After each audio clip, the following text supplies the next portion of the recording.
Welcome to the Self-Intelligence Podcast, where I have radically honest and heart-opening conversations with amazing people who are willing to share their stories and information that can have a profound impact on your life. Are you fed up playing out the same old triggers and cycles of drama that show up in your intimate relationships? And deep down you know there must be a completely new way that uproots the core of these issues. If that's you, you're going to love this podcast where I speak to Bodhi, who recently attended a remarriage ceremony that was nothing like anything he's experienced before. In this podcast, we discuss the pitfalls of conventional marriage, a refreshingly new marriage ceremony, how to overcome drama in relationships that goes way beyond the same old relationship advice, couple counseling, and coaching. Bodhi shares intimate details about his breakup with his long-term partner and how they have now reunited in a completely new way that has removed the issues and drama that had them stuck for years, no matter what they tried. If you know deep down there is another way to experience love and intimacy, do not miss a minute of this episode. Thank you, Bodhi, for coming on to the Self-Intelligence Podcast there in nature, which is a bit of a first, the creek in the background. Always firsts around here, Chris Knight. Bodhi's a great friend of mine. We've been friends for many, many years now and have had deep and profound conversations in the background that we've felt would be great to share with others. And you sent me a voice message saying, mate, I've got something to share around a remarriage, right? A remarriage of all things. Bodhi and I have had many, many conversations around this new paradigm of relationship that has just been calling on the hearts of those of us who have delved deep into ourselves, right? Becoming more conscious, having the primary relationship in our life, the inward relating and seeing where the identities are, seeing the triggers, understanding how we tick our values, beliefs, all of that stuff, looking inside, and how much that has changed the landscape of romantic relationships and every relationship, friendships to family dynamics and all sorts of things, right? And so we've been talking about this for a long time and experiencing it in our own lives.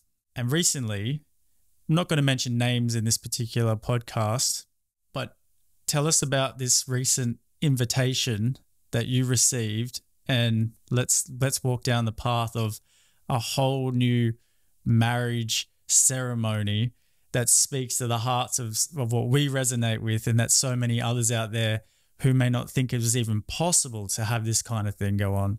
Yeah, let's walk down the aisle, eh? Oh, so I must just say, before even speaking about the experience at this love ceremony, really is what it was, like a true love ceremony, was my relationship with marriage was, it's not going to happen in that old way.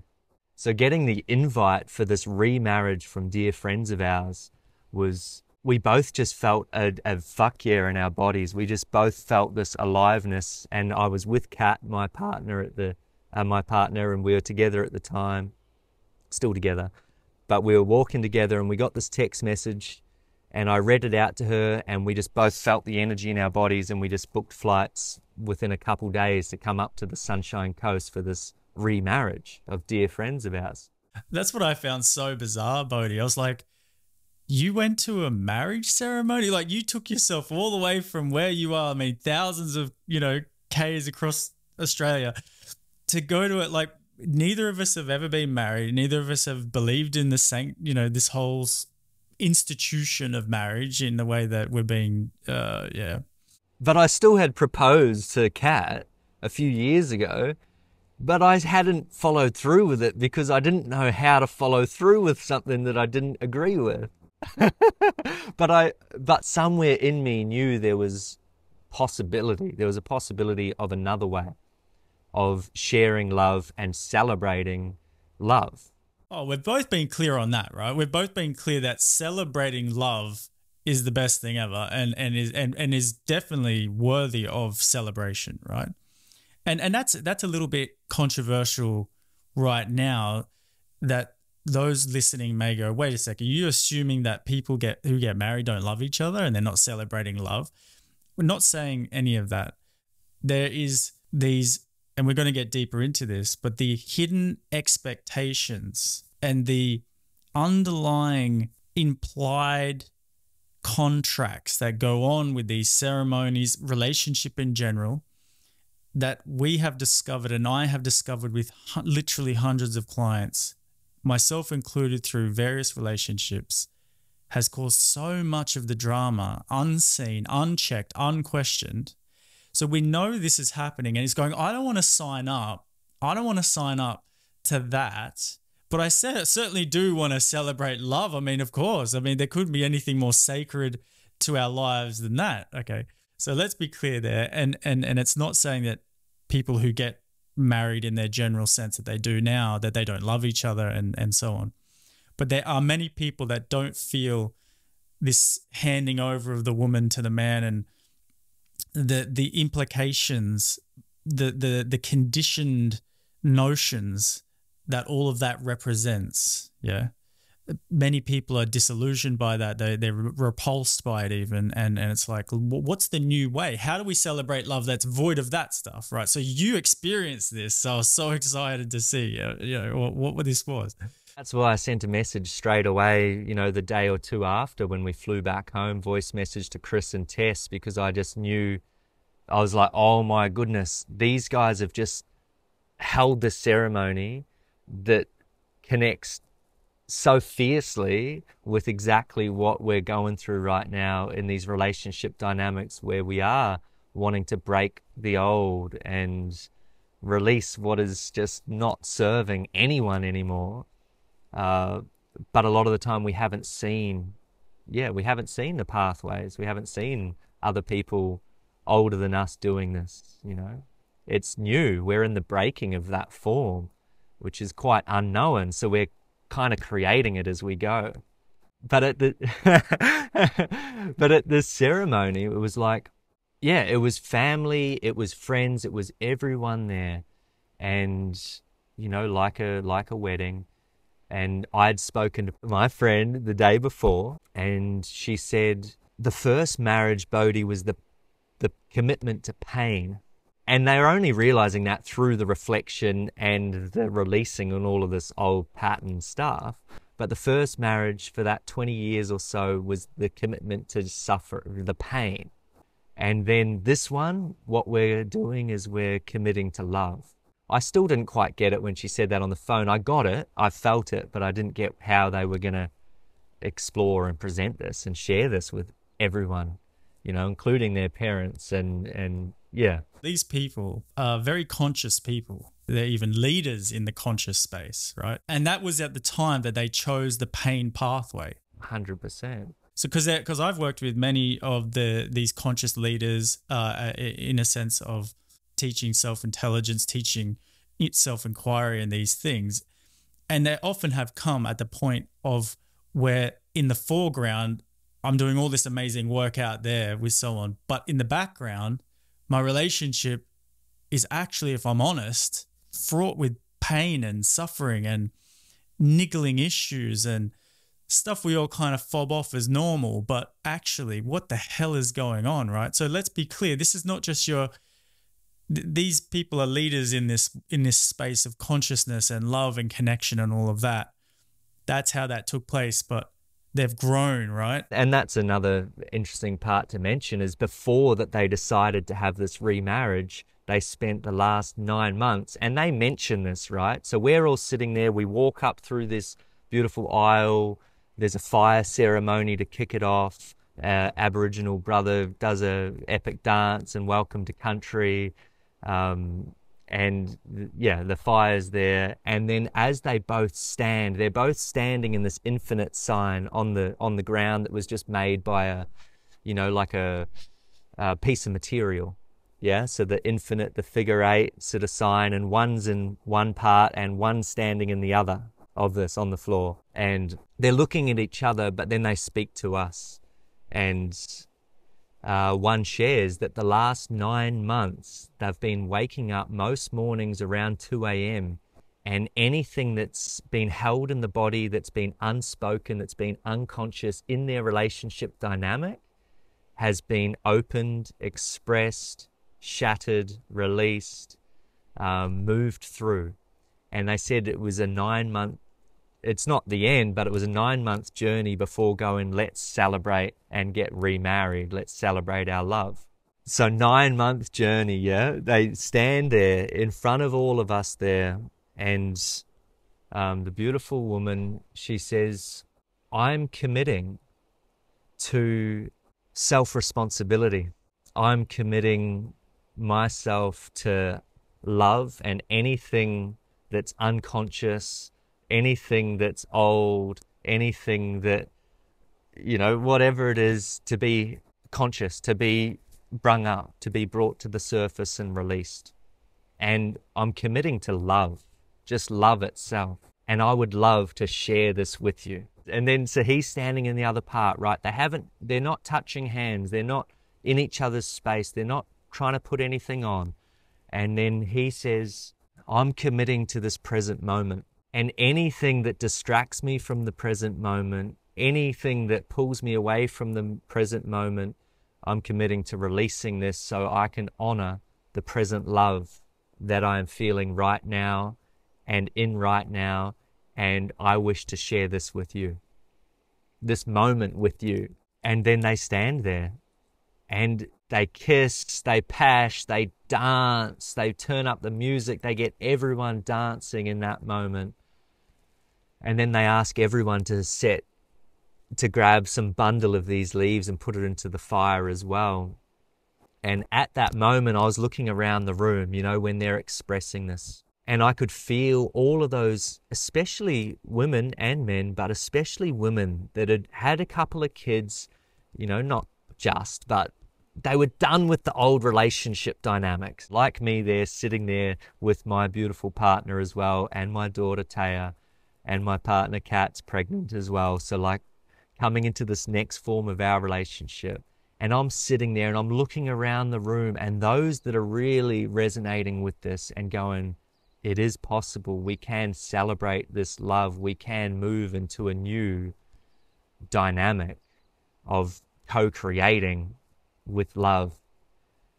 Everyone was just like they were there. They were just like, yes. And anyone else that was in the old dynamic, they were cringing inside, just going like, no, like there's got to be more. Where's the false sense of security to place in the other?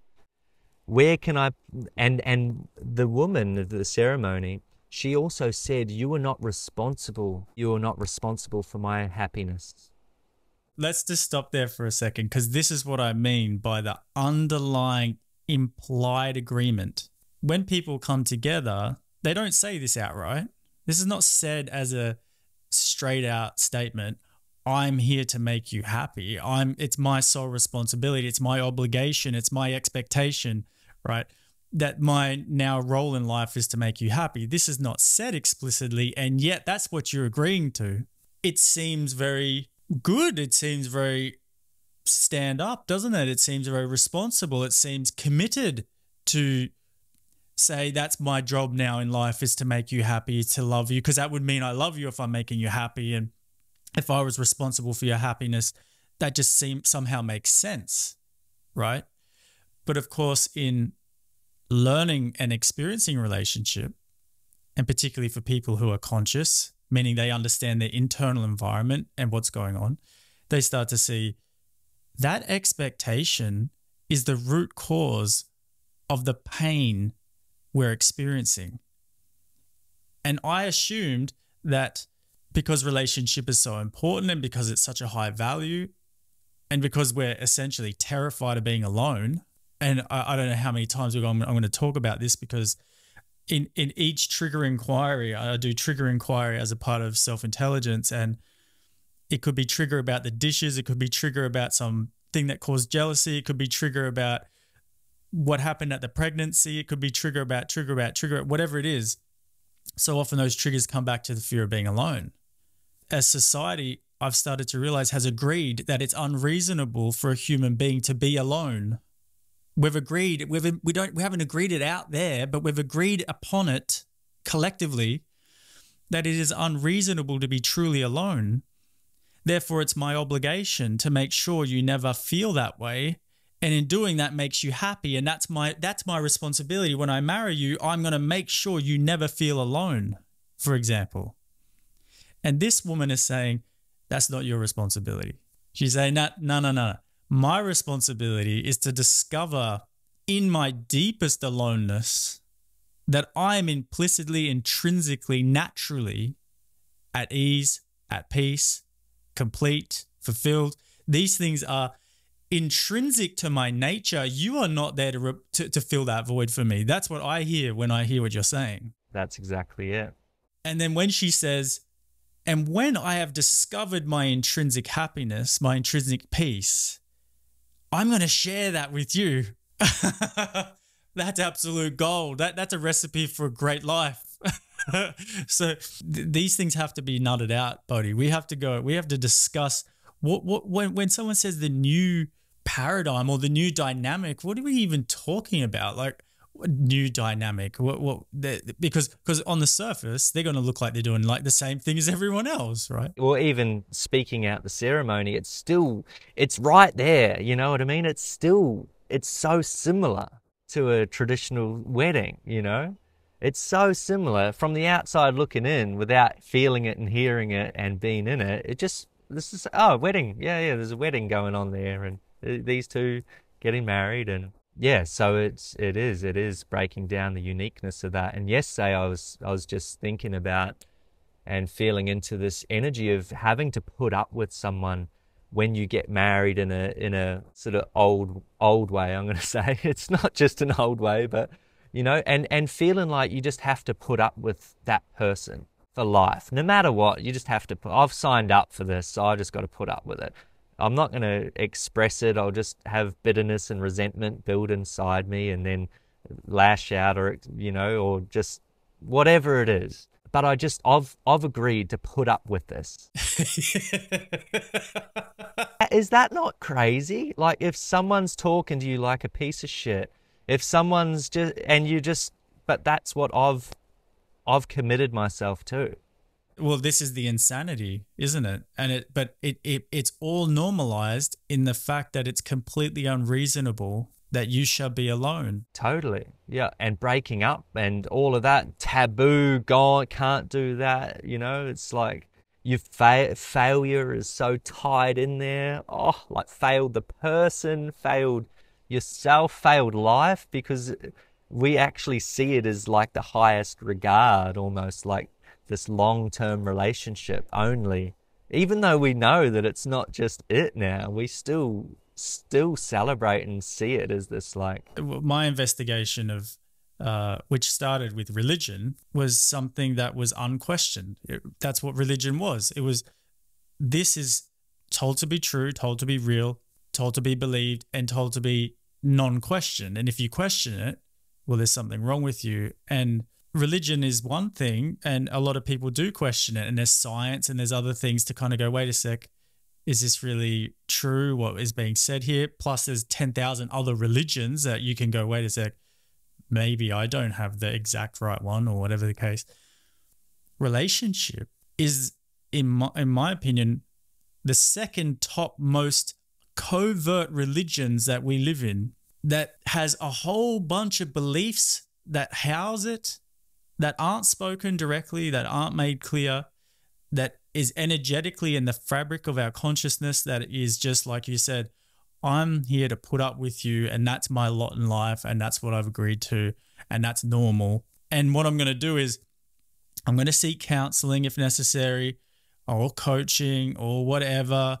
At the times that this insane agreement becomes really, really almost too hard to bear, then I'm going to start trying to improve the prison cell. We'll get a flat screen TV and put it in here, and put a little gym set up over there, and pimp out the prison cell, basically, right? Because how many people, when they're in a relationship, feel like they're stuck, and they're like, I'm in a...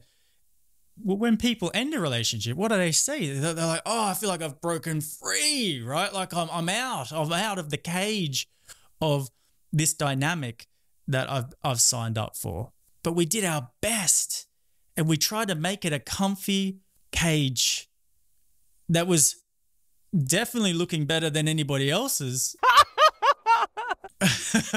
Right? Some people get to that point where they're like, I'm out of this. Like, and this is the scary part, right? And you've gone through this, and let's maybe chat a bit about that, because I've gone through this recently as well. When it's realized this dynamic is inherently disrespectful in its assumptions, one of those assumptions that anybody can look at in themselves is, when I'm in relationship with someone, there's a sense that I own them, isn't there? There's this assumption like, you're mine. We even say these words like, you're mine, and I want you to be mine, or I want you to have this sense of ownership, because this sense of ownership is like me giving over, surrendering over, devotional something or other that symbolizes our love.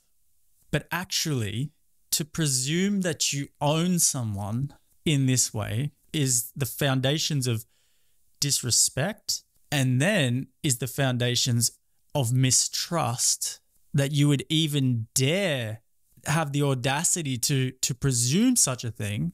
And if we're both doing it, we both know we're out of integrity, so we both cannot fully trust each other in already how the dynamic starts. And then I'm going to use every trivial thing that happens in this relationship, every trivial annoying thing, to prove I can't trust you, to prove that underlying issue, right? This is subtle stuff, isn't it?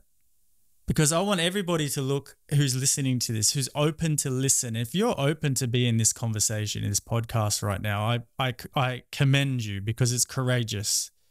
Because the things that are going to come out in this conversation are not going to be unheard. Are they? How many conversations we had is like, if we speak to this, we will not be able to back ourselves out of it. Truly ask yourself, how much of you doubts the relationship and is constantly looking for proof, or constantly looking for ways to verify that you can trust it? Like, there's this underlying insecurity there somewhere. And when you work with your partner like you have and I have in the past, when you take major risks with your partner, like say, for example, when you have a child, right? Or you buy a house, or you take a big commitment, right? How many times in the process, when those big commitments were made, that level of mistrust just got freaking, right? Like, wait a second, there's so much stuff that comes up, right? Am I really going to take it this much further? Am I really going to commit further down this track with this person? Do I really trust that I can do this? You see, this type of thing. We put major pressure on that working with our partners, you with Kat, and that's had some turbulent history of recent times, because what we're talking about here is when you discover that the very framework of the relationship was set up to fail, then if you're willing enough and brave enough to admit that to yourself, which you are, then something has to change. And actually that means the moment you've recognized that that's the case, the relationship as it was has ended. 100%.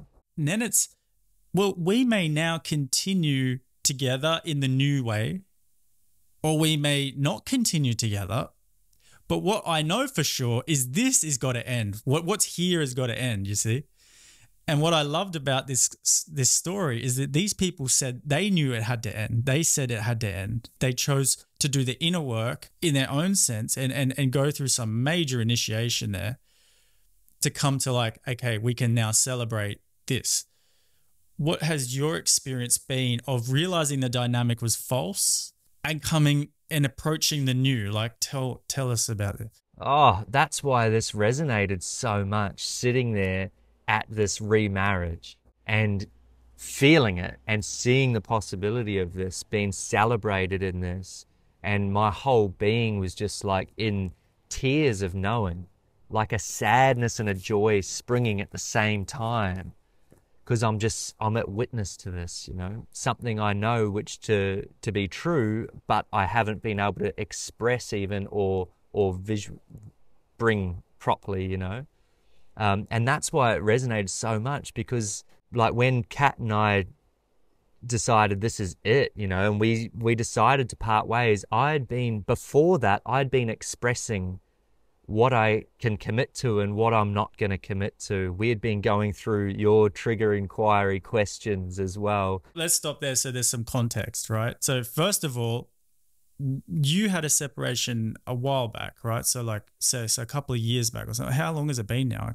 So we separated in July, like we finalized the separation to the nth degree, but it was sort of May that I made the decision. Like I found the courage to make the decision, and we had been in the works of that I remember having a ceremony 2 years before that, releasing these old patterns down at the water in Mount Maunganui in New Zealand, just after Taya was like 1 year old. She's 4 now, our daughter.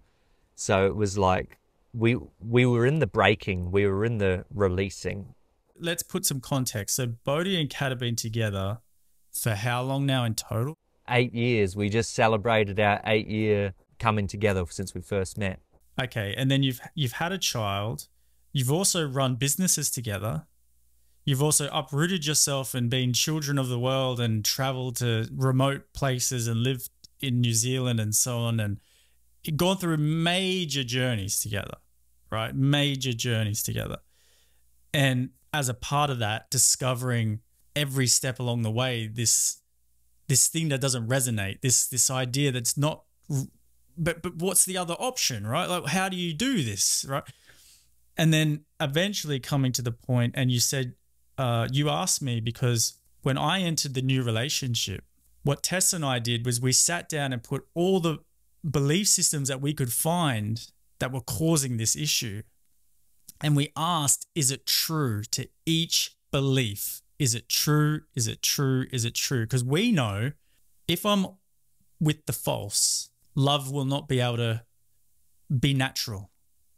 If I'm holding on and identified with the false, love is just not, love is blocked in the false, okay? Because love is natural. Love is not something I have to try. It's just who I am. So we went, let's get all those blockages out. Let's list them out. And we've taken multiple clients through this and gone, okay, this belief, this belief, this belief, is it true? Is it true? Is it true? It's like, well, I know that's not true, but I certainly try that on, you know, like every other day. I have a question, and even if I did, I'm still a bit reluctant to let it go, right? Even if I'm honest, right? And we can maybe touch on some of those, what those beliefs are. Don't you call that the comfortable nightmare? Yeah, the comfortable nightmare. It kind of feels like it might be more comfortable or easeful to stay in than to make that shift, but it's such a nightmare. That's the prison cell. And you know how terrible it feels, but the unknown and stepping out of that and letting go of that feels it's too uncomfortable. But it's so uncomfortable in that comfortable nightmare.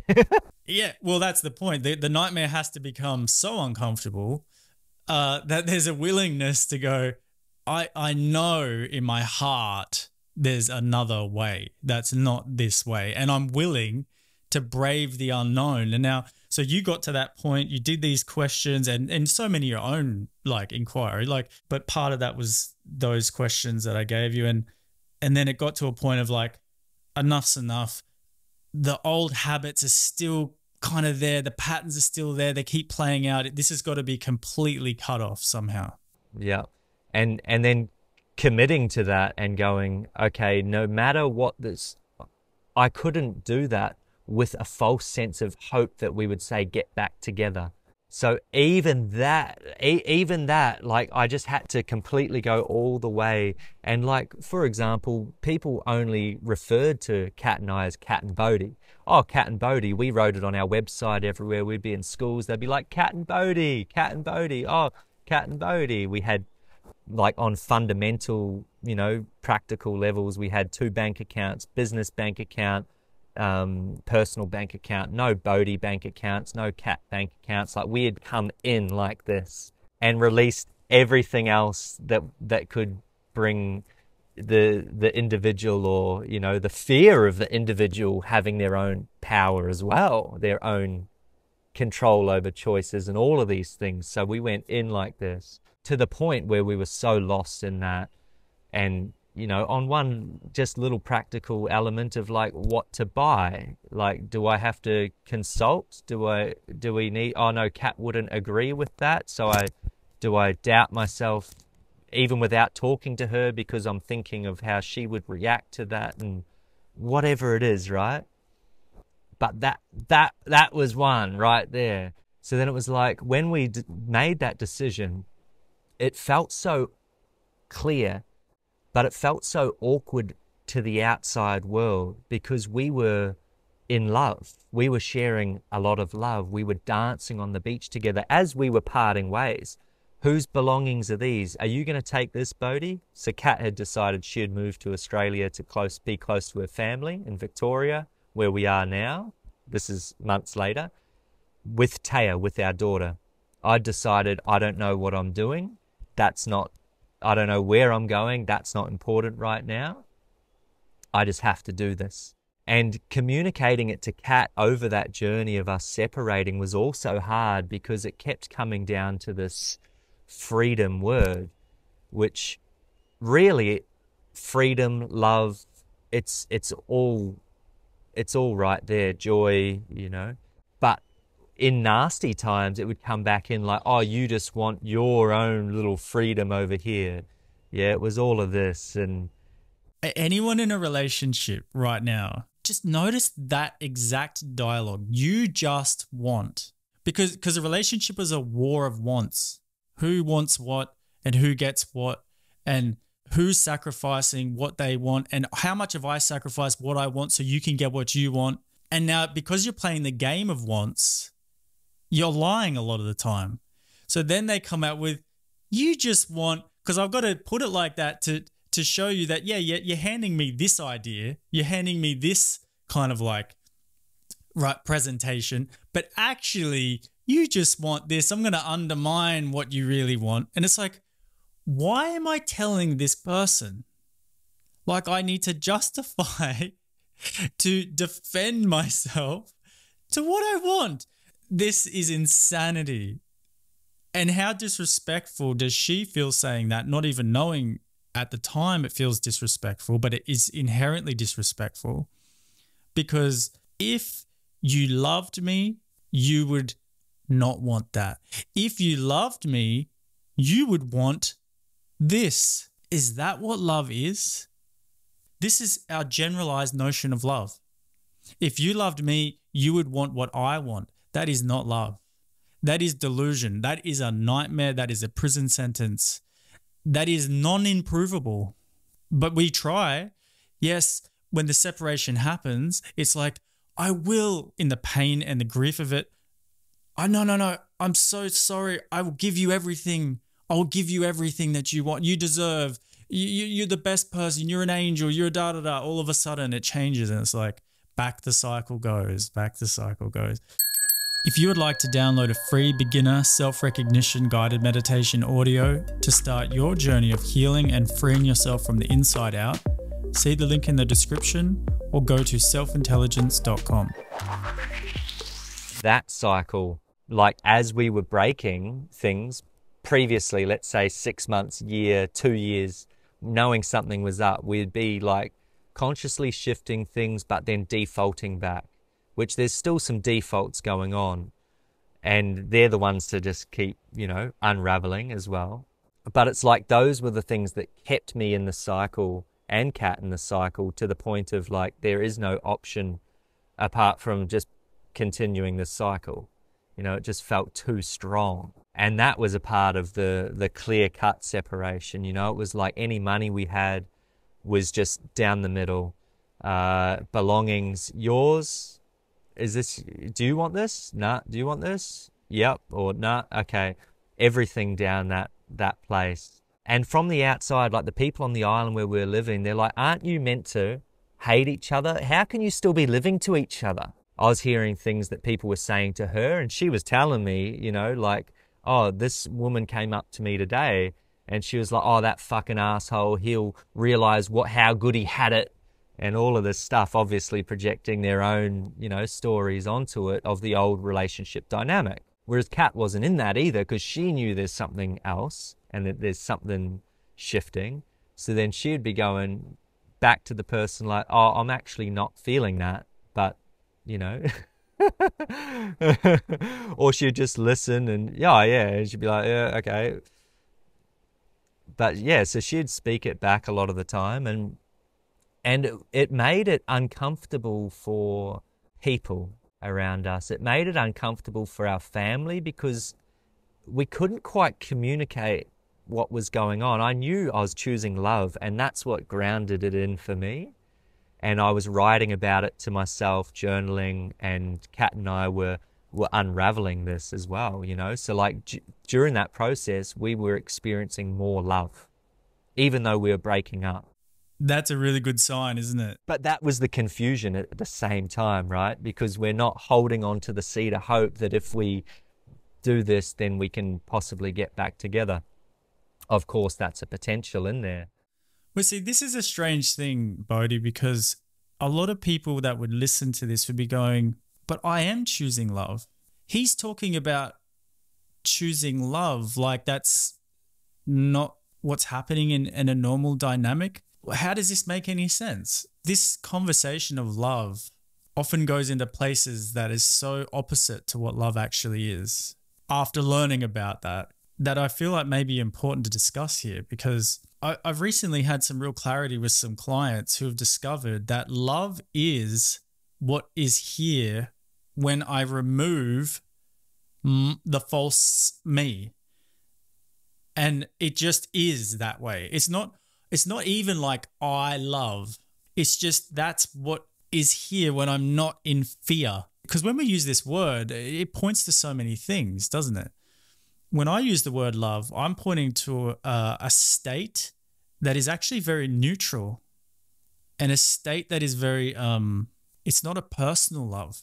From that neutral place comes the expressions that we all know, like say romantic love and sharing life with someone and loving things about them, like qualities about them and all those things, right? And being so there for somebody, right? But not starting from that personal place, actually starting from the place where there is just you, and you not being the person you believe yourself to be, but just the presence of yourself.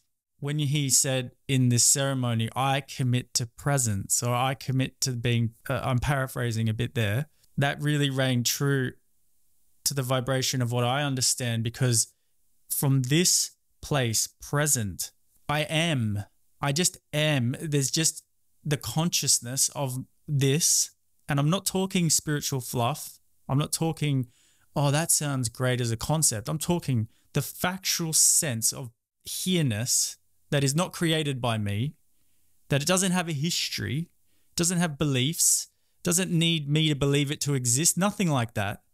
It's just here. This is my devotion, if you like. That's what he said. This is my devotion. And then out of that, what naturally births out or manifests spontaneously, creatively out of that, I'm going to share with you, because we seem to naturally orbit together, don't we? We have this attraction, something draws us together, which is beyond us, because attraction isn't made up, is it? You don't create attraction, it's just there. But the idea is I've got to love you as the primary to stay attracted to you. And you have to love me, the person, to stay attracted to me. And it's like, what a challenging thing to let go of. It's no wonder we're lost. So, because what I hear you say is with them is they had to let go of themselves over that 9 months, right? They had to remove all the past, all their inner stuff, that do the shadow work, you know, to be able to come clean with each other. Yeah. So you've been doing this. What's taking place in your experience from making that major cut to having then this ceremony that verified what you knew was possible, right? When you knew love was the possibility, how is that manifesting for you? Like, what would you say about that? Oh, Kat and I have just been so much more playfulness, and at the same time inspired, but not in a just excited, romantic, well, in a romantic way, in a way, but inspired for this dynamic that we have and for moving into it, for celebrating, for having a ceremony. I proposed to Kat, you know, and I never followed through. Not recently. This is a few years back. And I never followed through with that because it was just grating me on the inside, because I thought it would have to be a certain way and that we'd have to basically lie to each other and hold on to a lie in all ways, not just in the words said, you know. So then it was like, now I'm like, oh, okay, I am actually inspired to celebrate love and to shift these celebrations of love. We went on a date recently, like just an example, instead of it being mine or Kat's and, oh, I don't really, but I don't really, and then just not even wanting to be in each other's presence or spend any time with each other. We did a mystery picnic that was organized by someone else, and it was joyful and playful. And we were guided around the valley that we're living in the Yarra Valley, to all of these different spots on this playful day. And we wouldn't have done that before.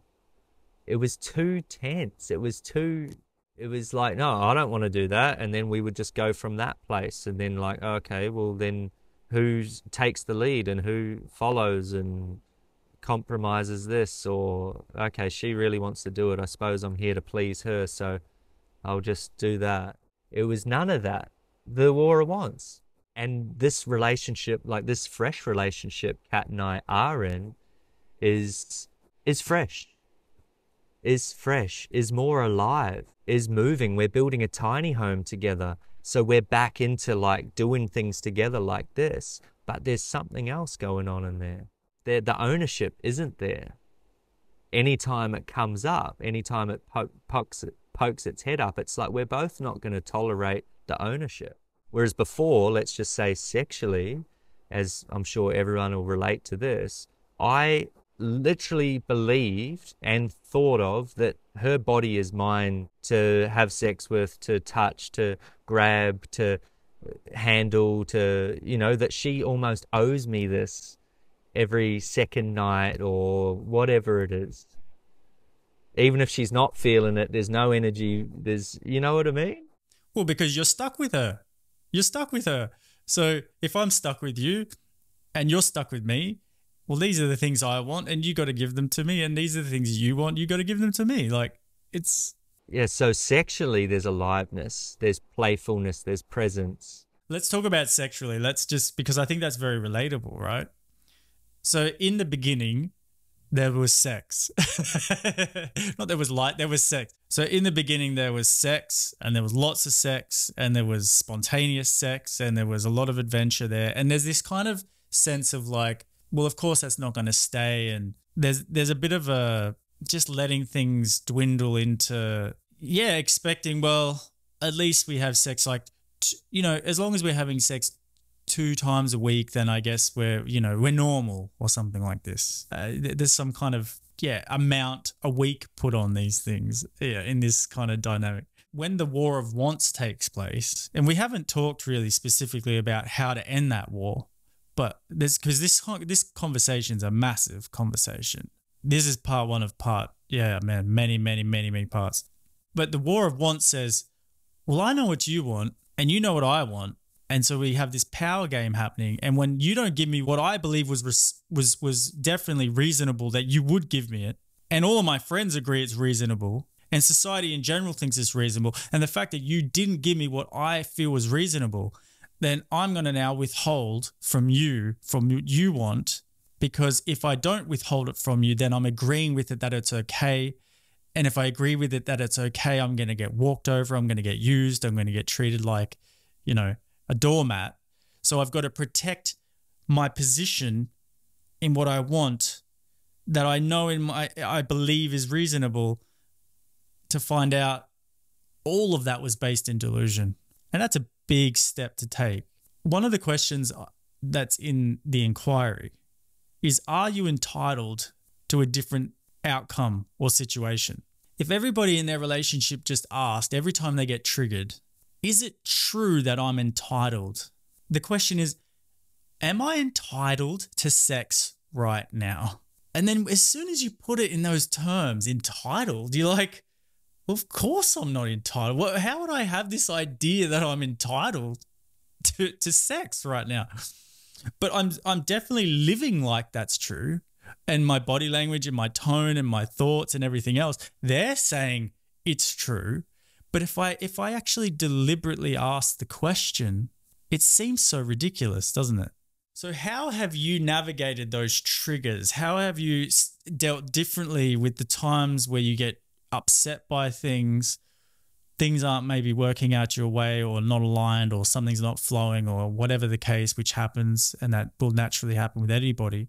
How are you addressing that stuff differently now that keeps you in a place of respect and love that is maybe different to what it was before, or speak to that? Yeah, I reckon it's just subtle differences, to be honest. You know, like grabbing Kat's butt, or walking past and grabbing her body, or being really, you know, sensual is naturally there, but I'm not doing it in this. My energy is different and Kat's energy is different. So when it's there and it's all good. But also if it's not, and I'm just trying to grab at, and then I'm trying to, you know, bring my entitlement and ownership in, it's just not going to go anywhere.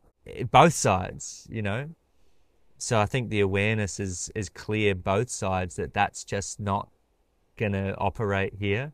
And yeah, that's just my own inner dealings then, and inner frustrations to process and to release and to communicate, really. Lots of expression, sitting opposite each other, expressing what's flowing through, you know, listening to each other, deeper listening. But it still comes up, you know, like, yeah, it definitely still arises. But the thing that you just said there is that it's already shifted in you that you're not entitled. So then it just doesn't have legs. Doesn't have legs. It used to have legs, and then it was compromise, or it was the battle of wars and someone actually winning and the other one, yeah, just a horrible energy. So to me, it's just stepping back from that and just going, shoo, and just going, what? Just watching, just going, okay, I see ya.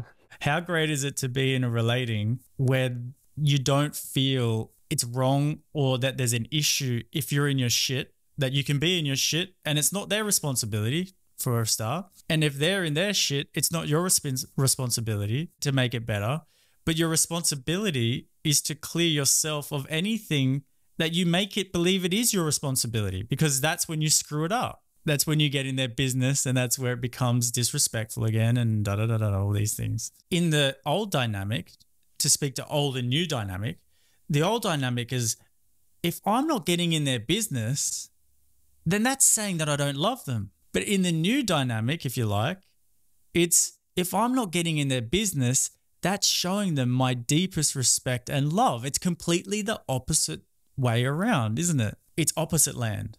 The new dynamic is opposite land. Even my daughter won't take any of this crap, you know? And so she'll get home from school, and this is a prime example of this. And I'll go, Taya, what did you get up to? How was school? And she'll just be doing her thing, and she's just like, she's not saying piss off, but she's just like, whatever, you know, doing her thing. Like, But then over time, she might just tell me something after dinner or before she's going to bed. She's like, Maverick was really sad today, Dad. Or like, oh, Dad, today I played on the da-da-da-da-da. You know, so she's not going to tell me just when I expected, and you must da-da-da-da-da, and you tell your dad what you did all day, or you know, she's not following that expectation of me trying to get in her business. And then Kat is the same. Like last night I watched myself, and I was just sitting back from it, and she went to a womb ceremony for pregnant women. And after, when she came home, instead of just going, how was it? And trying to like be so in her business, I was just, I think I said, how was it?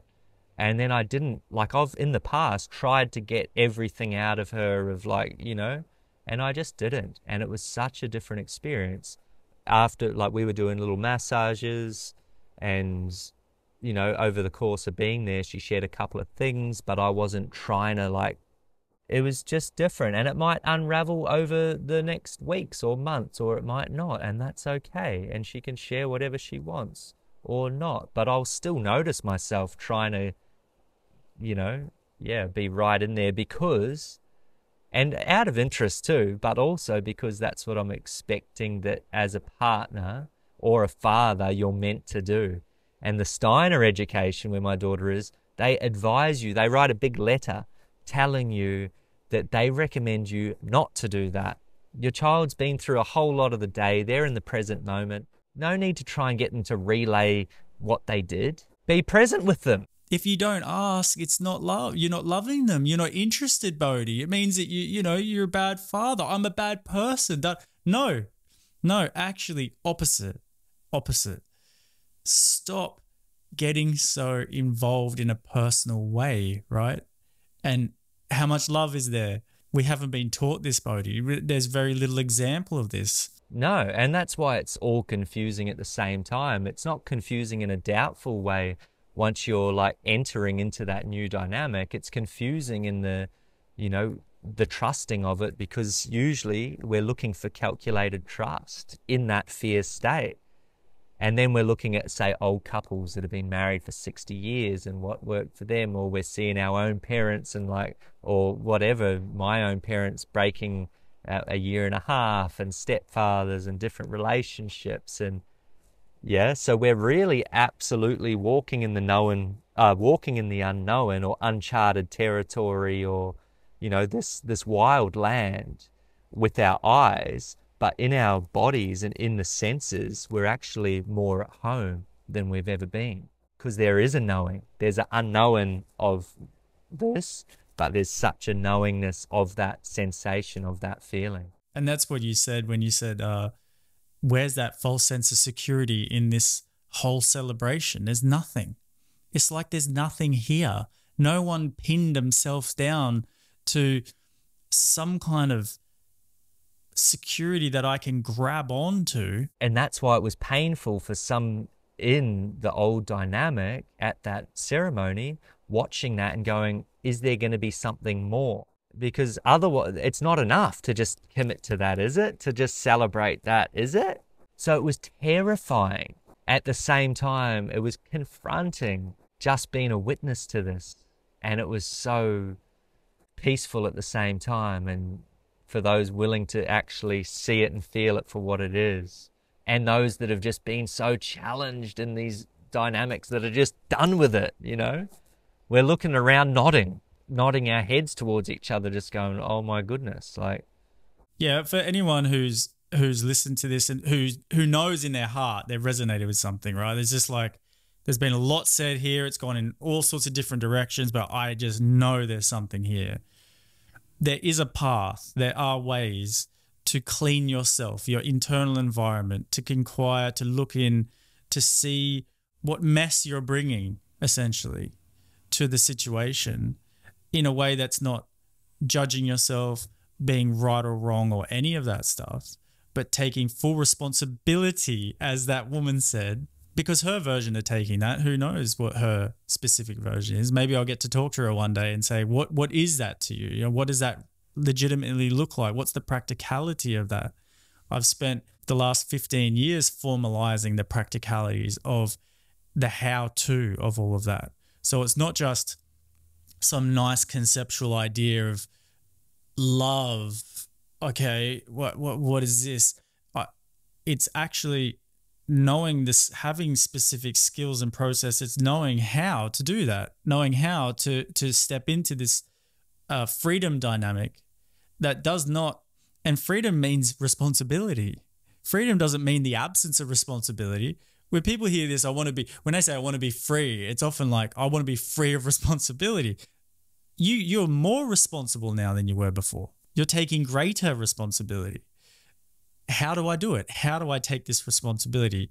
Maybe you'll be able to implement more of this at Steiner schools. Who knows? They're definitely more open to these processes, because often when people learn this work from me, they say, why weren't we taught this at school? If I had known this, it could have, the amount of drama and suffering and violence and just nightmare that could have been avoided in a sense.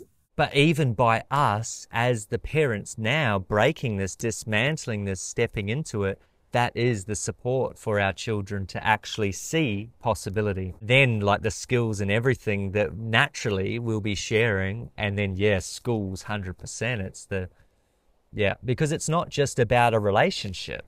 This is about life. Oh, yes. Like, this is about our relationship with everything. And in an intimate partnership or relationship, that's where all of those patterns and all of those things that are illusions, that's where they come forth. They come up to be released or to bring so much suffering and pain.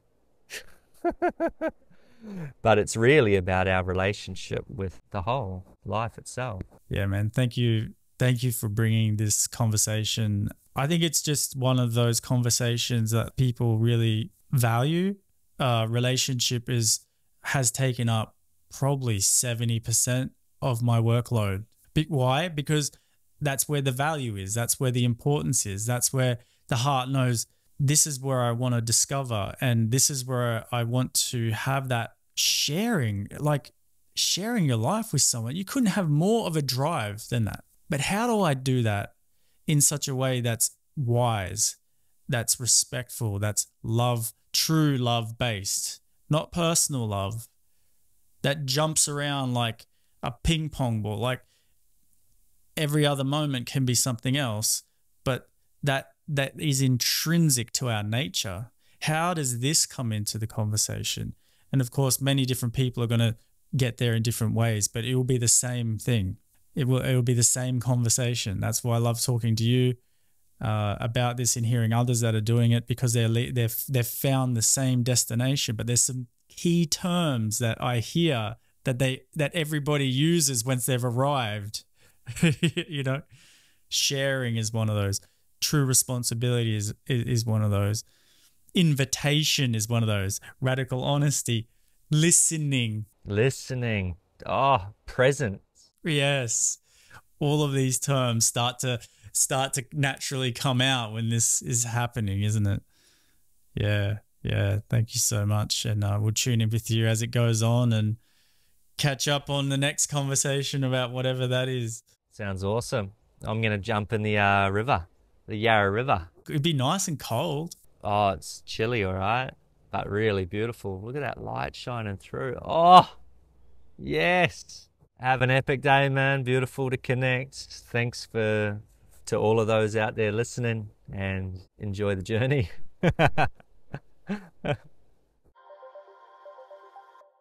Thank you for listening to this episode. If you got value out of this, please share it so that other people can benefit also. If you are fed up with the drama, overwhelm, or suffering going on in your life, and you would like expert guidance and support tailored to your situation, come and be a guest on the Self-Intelligence podcast. Don't go another day confused how to address the challenges you are facing. If you want to be a guest, go to the link in the description below. And for more information about self-intelligence, including joining my next wake-up experience or detailed information about my 12-week self-intelligence course, go to selfintelligence.com.